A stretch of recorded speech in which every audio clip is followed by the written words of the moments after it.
तहरीक इंसाफ की जेल भरो तहरीक शाह महमूद कुरैशी ने सबसे पहले गिरफ्तारी दे ली। असद उमर, आजम स्वाति, उमर सरफराज चीमा ने भी लाहौर से गिरफ्तारी दी। कैदियों को ले जाने वाली वैन के अंदर और छत पर कारकुन मौजूद। इमरान खान कहते हैं जेल भरो तहरीक जिहाद है, मकसद हकीकी आज़ादी हासिल करना है। लाहौर से शुरू होने वाली तहरीक जल्द मुल्क के दीगर शहरों तक फैलेगी। शाह महमूद कुरैशी की गुफ्तगू। असद उमर बोले, कोई भी ताकत अब 22 करोड़ अवाम के फैसलों को रोक नहीं सकता। परवेज इलाही का कहना है जेल भरो तहरीक आइन के तहफ़्फ़ुज़ और इंतखाबात के लिए है। फवाद चौधरी बोले, माल रोड पर हजारों लोगों को देखकर पुलिस हैरान है कि क्या करे।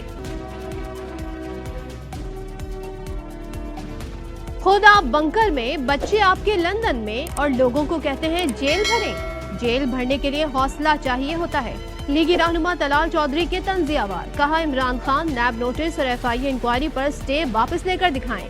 हम किसी बेगुनाह शख्स को जेल में नहीं डालेंगे। किसी कारकुन को आपके इख्तिदार की हवस की भेंट चढ़ने नहीं देंगे।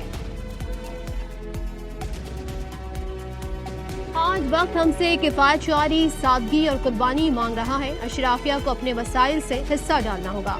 बिजनेस क्लास के बजाय इकोनॉमी में सफर करना होगा। हमारी किफायत शुआरी से महंगाई तो कम नहीं होगी, लेकिन अवाम का गुस्सा कम होगा। वजीर आजम शहबाज शरीफ का काबीना अजलास से खिताब। कहा, IMF से मामलात जल्द तय हो जाएंगे। सानह बार खान का मुकदमा दर्ज हुआ, न बच्चे बाजियाब हुए। क्वेटा में वजीर आला हाउस के करीब लवाहिकीन का मैयतों के साथ धरना। सूबाई वजीर सरदार अब्दुल रहमान के एहतराम को गिरफ्तार करने का मुतालबा। 5 लापता अफराद को बाजियाब कराने की भी अपील। इमरान खान की जानिब से खातून और बच्चों के कत्ल की मजम्मत।